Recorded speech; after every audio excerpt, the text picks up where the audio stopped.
Hello. This is the UnabridgedMD podcast, where our hope is to bring you hope driven by science. I am Dr. Isabelle Amigues, MD, your host. I'm a rheumatologist and I see patients in Denver, Colorado.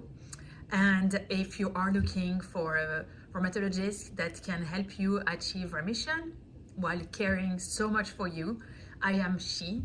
Please go onto my website, unabridgedmd.com, and fill the contact form so we can reach out to you when we are ready to open.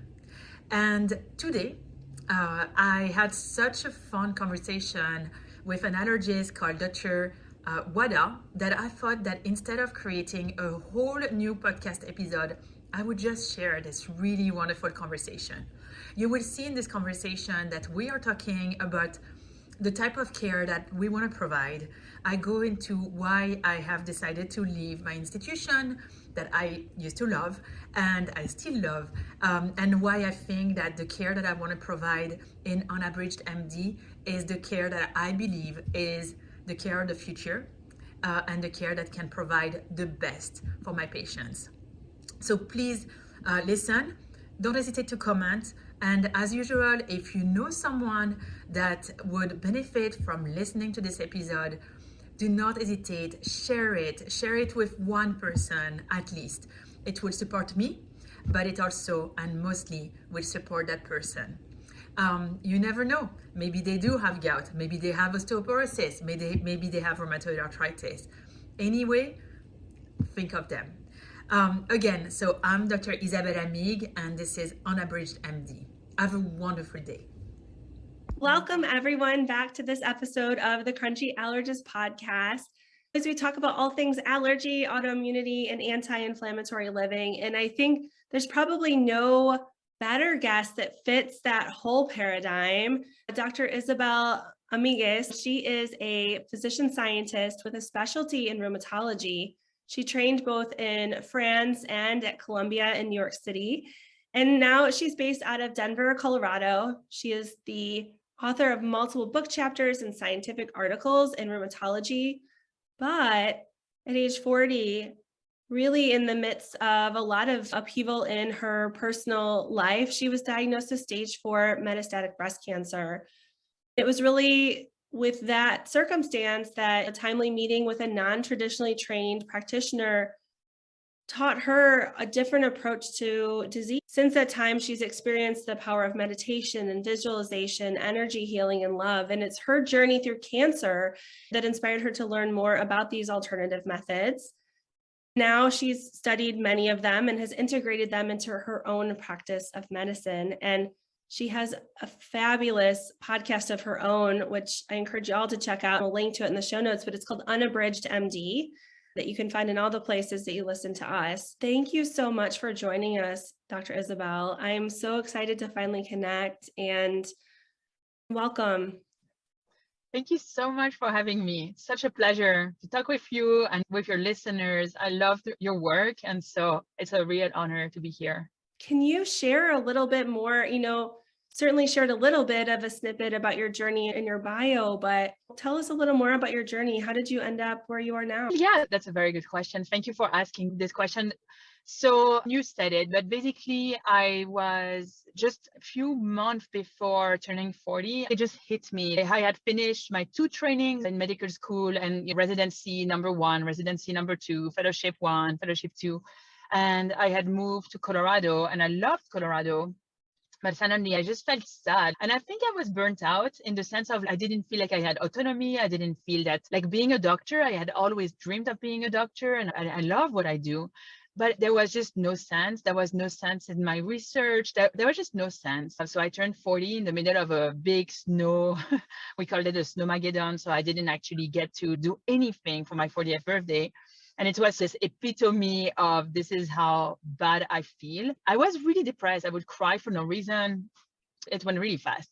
Then I looked in the shower and I see this gigantic mass. First thought in your mind is this is cancer. And you're like, no, this is too big. So it has to be something else. I started thinking of all of those differential diagnosis. And I was like, oh, it's going to be okay. It's going to be something else. The cool thing is that when I had turned 40, I had offered myself this trip to France. So when I got this tumor, I actually went to get a biopsy and ultrasound and so on. Literally the night of the day of the biopsy, I went to take my plane and I traveled to France, where I was surrounded with friends and family. And it's really funny how life turns out. It's not really my family per se that supported me that much. It's really my friends. And when I got the call to tell me that, yes, indeed it was, and it was a stage at least 3 because the lymph nodes were involved. At that moment, like just as I hang up the phone telling me that I have this stage at least 3 cancer, my friend calls me and she's not a doc. And she's like, oh, Isabelle, of course you're doing this stage, you're doing breast cancer for your existential crisis because that's you, right? Like you have to do it. She starts laughing at me. So instead of looking at me like with pity and I'm so sorry, she actually gives me this energy and she's, oh yeah, you're just gonna you're doing fine. This is just your way to get out of your midlife crisis. Welcome, you're gonna show us how it's done. And I'm on the phone and I'm like, I guess you're right. Maybe that was just like, oh man, my midlife crisis is over. That was a short one. She's so like, I went from breast cancer's hype girl. I know, right? Yeah. And we all need Josians in our life. But it was literally, I went from, I'm super sad. And she was like supporting me for this midlife crisis. Like, I was like so sad, so depressed. And here I have this horrible diagnosis. And it's like, no, this is great. This is what allows you to get out of it. And man, was she right? Because it's like almost I had this thing of, okay, now I really need to figure this out. Like, why am I here? What do I want? And the truth is that I had always looked at complementary medicine a little bit on the, oh yeah, whatever. I had never been a patient until that time, right? And suddenly I'm like, wow, I'm sorry, but like I need the placebo on my side, because even if it's just placebo, it's 30% and I'm going to get it on my side. And I don't care how you call it. If you call it placebo or if you call it energy healing, I want it all. I just met this naturopath that you mentioned, and we didn't actually do a work of naturopath, but what I've learned is that we did a work of just her listening to me. And oh my goodness, was it powerful, because she's listening to me and I'm telling her, look, I'm literally here for 1 day. I was in France for 3 days or 4 days. And I'm like, and I'm in Lyon only for 1 day and a half. Can you see me? And she saw me. She actually opened her office for Saturday just to see me. And I was like, wow, she's so professional and just so caring. So there was that. And then she listens to me and I'm like, look, this is where I was. And I was like, so sad. And there's this issues with my marriage and this thing with my kids where I feel guilty and so on. And she just listens and she starts like giving me a sense to the cancer. And here's the thing, I try not to do that with patients because that's not my job to give a sense to the conditions we have. But it was so powerful to me because it was like this idea that I can learn from the condition that I have, and I'm going to learn. And instead of being in a fighting mode, I was like in an understanding mode, like, why is this here? What can I learn? And if I had to have, and especially when I learned that I had stage 4, I had to be in this sense, like I became so vulnerable and so open to anything.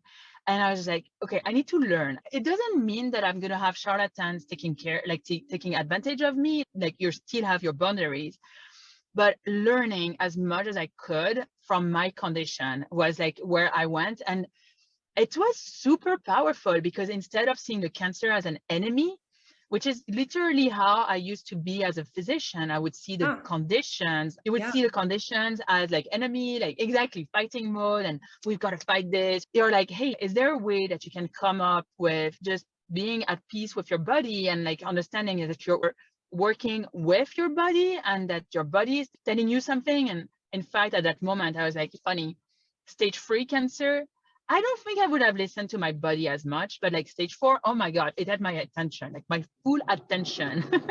So that's really where it came from. And I like, those words from the naturopath, don't see it as an enemy, see it as a friend that's coming to tell you something. And the moment you have understood, like any good friend is going to go away, in your mind, sometimes I was like, hey, friend, you really have to be a good friend. Don't stay. You know? But it was super powerful. And just this realization that all of this work, I don't know, Qigong, acupuncture, naturopathic medicine. I only saw her once. I never really worked with a naturopath after that, but just like listening and the power of love. And that's something that's really important for my new practice is I don't want to feel bad telling my patients that I actually really love them, because I do. I really fully care for my patients. And the truth is I get to know them in a moment of pure vulnerability and to say, look, I care for you. I do. And that's actually the reason I'm leaving, because I'm like, I don't want to be in an institution that like in a place where I have to see patient after patient, because then I cannot care as much. I think love is infinite, but the truth is that I care so much that I need to have a certain amount of patients that I can really care for.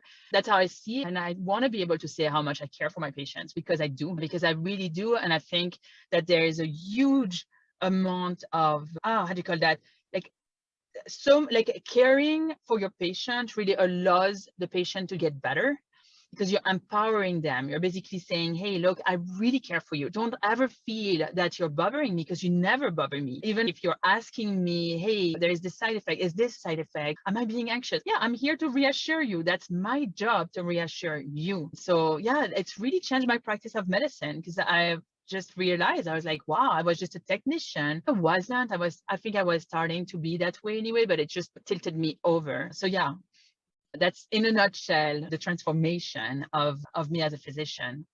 Yeah. I think your description and philosophy about the placebo effect resonated so much when I've heard you say that, because with Sjogren's, like, we don't have quite as many tools in our toolbox as my friends with rheumatoid arthritis, or maybe even psoriatic arthritis, or some of these other conditions. And so I was like, if I have hydroxychloroquine and nothing really else until things get really bad, and then I need Rituxan, I was like, let's try all this other stuff. Like, what's it going to hurt to try to eat some more vegetables or get some movement that's like loving movement to my body? There have been some times when I've overdone it with the exercise, and really worked to change some of that self-talk that I think so many of us that are in careers such as medicine, but other professional careers, there's this tendency for us on the whole to have that negative internal talk. But it's super interesting, because at first I experienced all of those as you as a patient, or as many of our patients do. I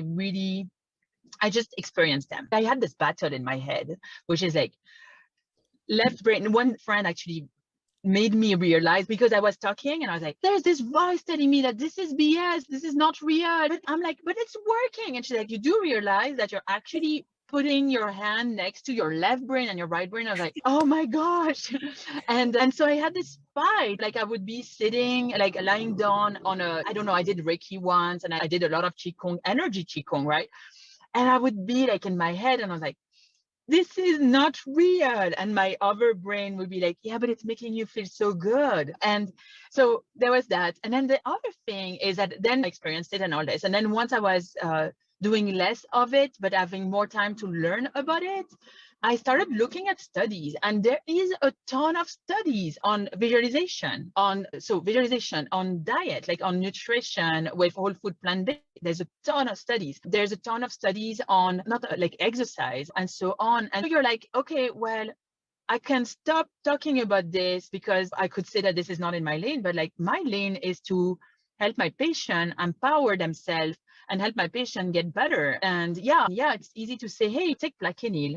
It's going to make you feel better. But there's a lot of other things you can do. And the power of the words also, right? Like, as a physician, I want to tell you, hey, it doesn't have to get worse. It can actually, your Sjogren can actually stay where it's at, or even get better. How about this? Maybe your Sjogren is going to get better and you don't have to worry about it, and just let the doctor worry about it and do the blood work.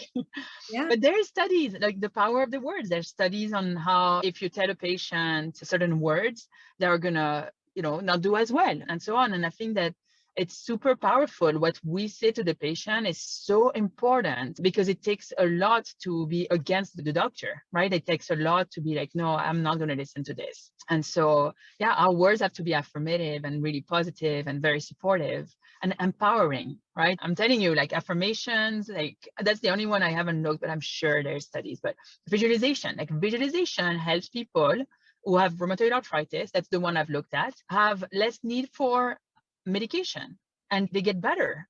And you're like, wow, if I tell my patients to start visualizing themselves healthy and doing well, they have less need for step-up therapy versus control. And you're like, wow, like this is so powerful. I'm going to start telling all of my patients about visualization. So yeah. One thing that you can't obviously see, but in front of me, I have like a whiteboard with one of the big like Post-it notes. And I have some of those things that are my aspirations. And at the bottom, it says, I will be flare free. And I shared a screenshot of that recently. And there was some discussion amongst some of my colleagues and peers about that. And I think the question was, is that far-fetched or is that setting myself up for failure? And I instead choose to say, no, this is my goal and this is what I am working towards. But I also am coming at that with this idea that, and the thought that even if I do flare, it's not my fault. It's not by some moral failing of my own. And so I think that those things, you just need to approach them with that sense of like love and compassion for yourself, for your body. It's so interesting, Kara, because I have the same thing. Again, I had this realization that my life may be over sooner than a lot of people. And so I realized like, what's really important for me? What is really important for me? And then so I did like my first vision board during that time. And the first thing on top is this: cancer-free. Cured. I actually don't use, and again, like this is just something to think about. Like in Psychology 101 for kids, you try not to use negative words. So you don't say don't fall, you say watch where you put your feet. You don't say don't do that, you say hey, do this. And so for me, I don't say I will not have I cannot even put the name. I use remission. I am cured. So I use I am cured. So you could put I'm in remission. I am in remission, and I put it like it's on in front of me. I'm looking at it every morning, and sometimes I forget that it's here, and then I'll put, and I was like, yeah, that is the most important. Like out of everything in my life, being cured right now is the most important.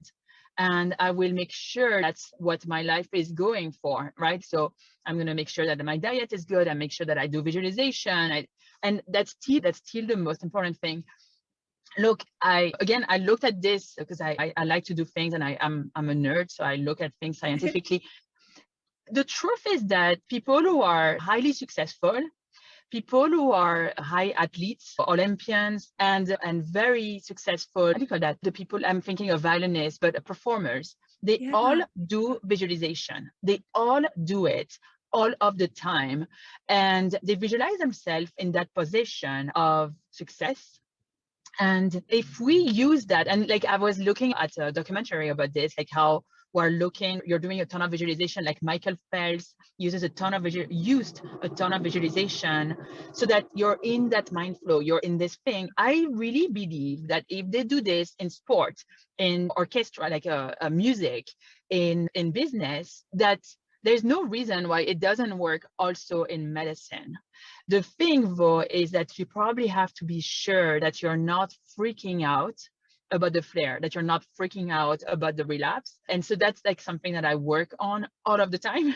And I use help. I ask my partner to remind me that I'm cured and I'm healthy. And because I just want to be in that mindset with the idea, like things can happen and that's okay. But at least I've done my part, and whatever happens, I'll be okay. And that's the same thing. The truth with flare, and I want to share this as a rheumatologist, if you have a flare, we have a ton of medication. And so for me, if there were to be, how do you call that? Relapse, that's the word. If there were, because I keep thinking remission, but that's a good thing, remission, right? Yeah. But if there were anything else than remission in my life, we have treatments. And that's where it's actually important to be like, yeah, I'm going to focus on the good, because I know that it's no like climbing. If I fall, there's a rope. I'm not going to die. There's a rope, right? Yeah. So I'm just going to think of the end of that climb. Yeah, So I just wanted to share this. yeah, so many times, even like something as trivial as I recall, like so many times I would worry about a particular clinic maybe that I have coming up. And I look at the schedule and I'm overbooked, or there are a couple of patients that I know require more time and energy. And I would get myself all worked up like about this situation and how it was going to be a horrible day, and spend a lot of energy and time and stress worrying about it. And more often than not, everything would work out. Yeah.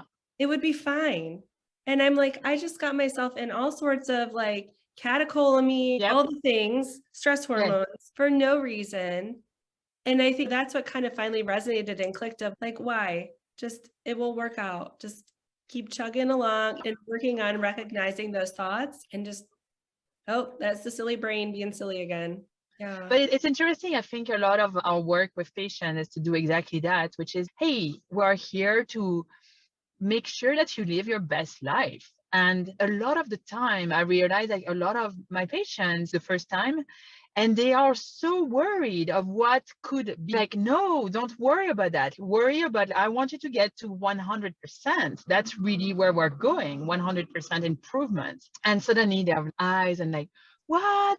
You're like telling me your vision for me is to get to 100%. I'm like, yeah, that's my vision. And we're going to aim for this. So that you're in that mindset of, I'm going to do my best. It's like the Schrodinger cat, right? It's look where the cat is alive, not where the cat is dead. Like I would rather focus on where the cat is alive. So I'm going there knowing that it's okay, whatever happens, right? Like, and then you can deal with it.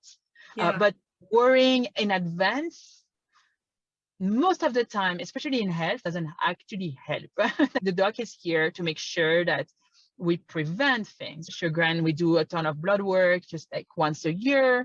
Why? Because we can pick up things way earlier than if they are like a problem, right? But that should not be my patient worrying about that. It should be me as a physician. So that's what I tell, right? Like, give me your stress because I know how to deal with it. That should not be your stress. And I don't deal it as a stress. I deal it as, hey, this is data. All right, you have a low C4, fine, that's it. Like, we're just going to follow it and that's it. You don't have to start like worrying as a physician if you're a patient. And that's really like an important thing for me, which I need to be a patient, not a physician when I'm dealing with my own thing. Which is so hard. It is. Yeah. I love that though, of being able to give that worry over. And really that is something that I'm just so fascinated by, is this idea of really the trusting relationship we have with our patients and that exchange of vulnerable information that we share with one another. I get frustrated at times. I think I'm very fortunate in the setting I'm in that I've still been able to keep appointment slots long enough, but I see how often that's not the case. And all of the other barriers that come into play that really with our kind of our modern existence, we know more about the human body than we have known ever, right? Now, and we have technology at our fingertips, but so much of that also comes between the human to human connection that we have between the person who's suffering and the person who has called to heal. And it sounds like from what you're doing is you're really trying to break through a lot of that with your practice. Yeah, I think that it sounds so cliche, and is the word corny in English? Yeah. To say love, right? It came from this realization I made that this is what I realized. I was like, wow, man, what's the most important thing in my life? And I was like, love. And I got it from everywhere I could get it because I was like, this is literally the most important thing. It's me loving and me being loved. And I really believe that the relationship we have with our patient is exactly that. And that's actually one of the reasons I I could not stay in the situation I am at is that not that I don't like PAs and NPs, but I love seeing my patients so much that I don't want to share them with other people. When it comes to my rheumatology practice, I just want to see them. I want to know what's going on.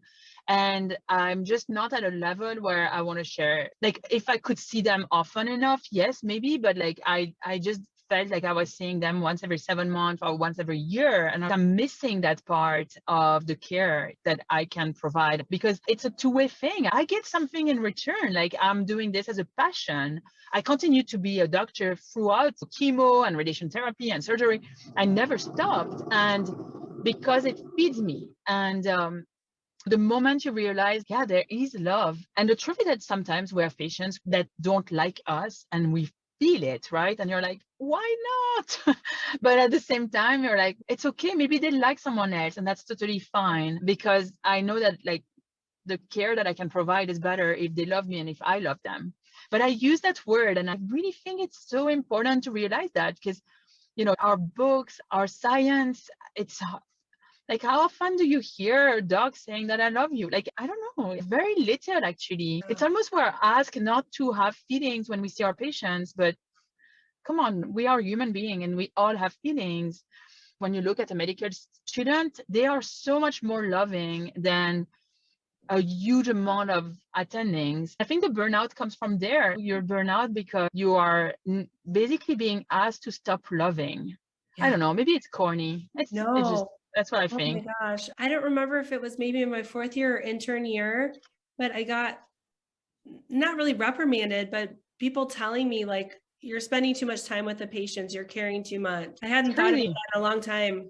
And you do wonder, I play around with this idea sometimes of the masculine and feminine energy, and kind of how there has been a really pretty seismic shift in medical practice over the last 30 years or so.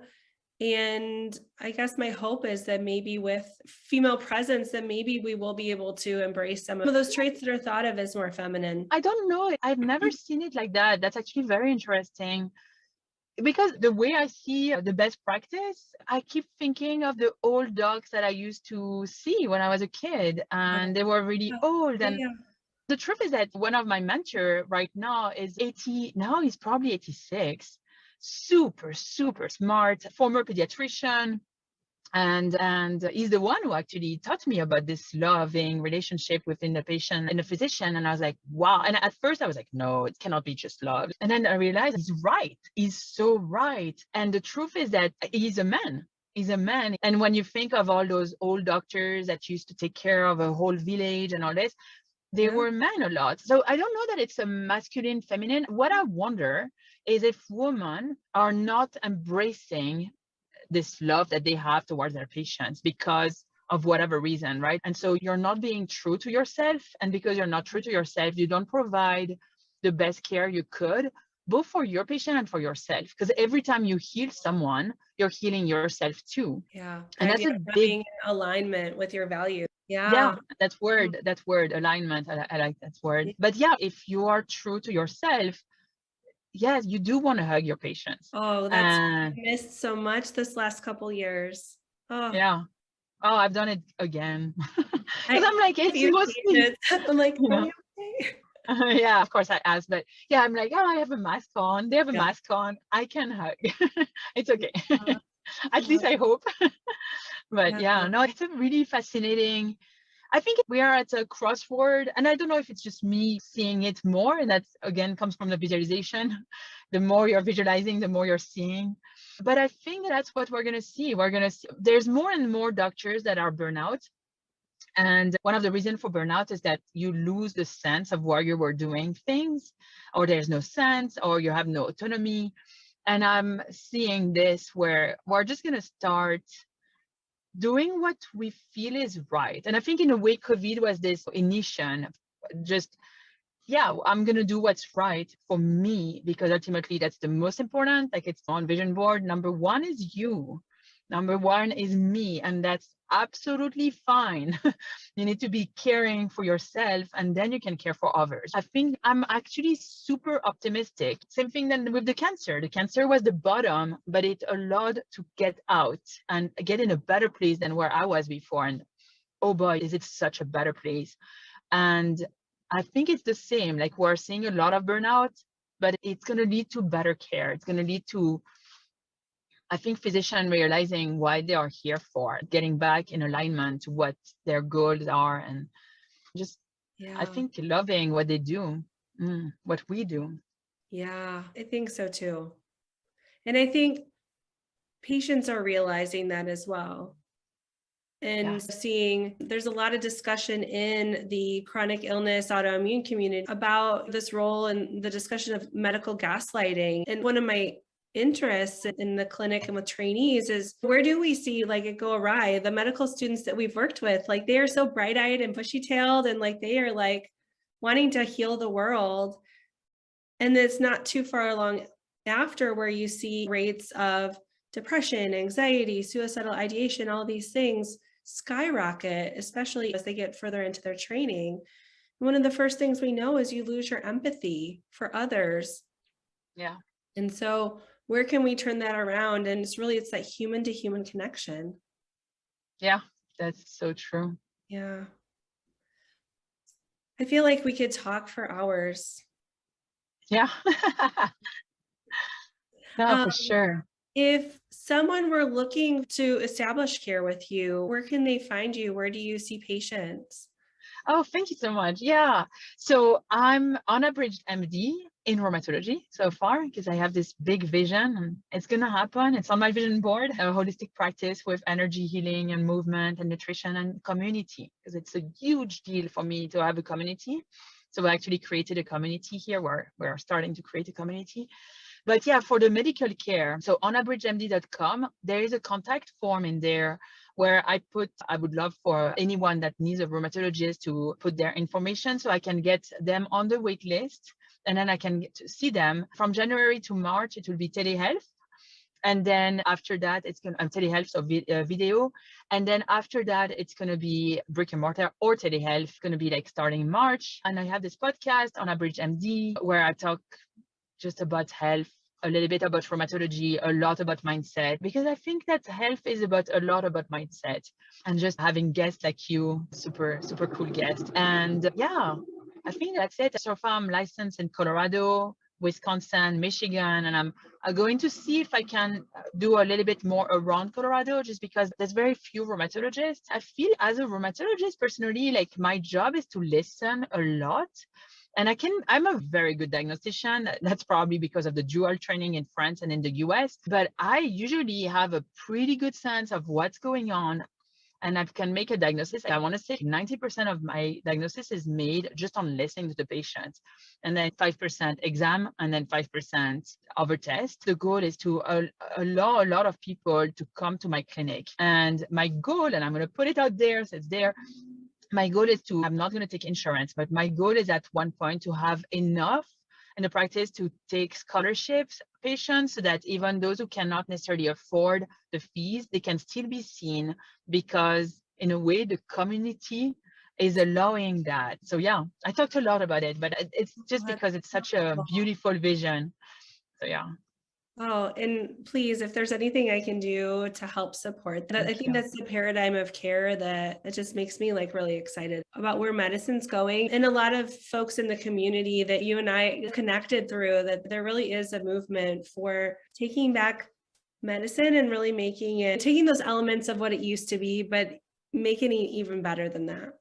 Yes, I'm with you on that. And I think you're right. And I think those kind of discussion and hearing that, I'm very excited. I'm very excited for my own center, but it's not mine. It's for the people, right? It's for patients. So I'm excited about that center, but I'm so excited about seeing, and I agree with you. I think we are all like-minded, like this group of people who was like, nope, I'm going to do medicine on my terms because that's the best medicine. So I'm with you. I'm very optimistic for the future, really. Thank you so much, Dr. Isabelle. I really appreciate your time. Thank your you. energy, your expertise, your vulnerability, all of it. And we will make sure to put all the links to UnabridgedMD, the YouTube channel, Twitter, Instagram, all of those things on the show notes. And we'll have to do this again soon. Yes, thank you. You come on my podcast next. That sounds good. So I hope you enjoyed this episode. Please reach out if you think that I can work with you and I can help you achieve the best life for you. Do not hesitate. On UnabridgedMD.com, there's a contact form. Ask to be a new patient. Ask for information. In the meantime, you can share this podcast and share it with someone that you love and that you think will benefit from it. Have a wonderful day, and I will see you next week.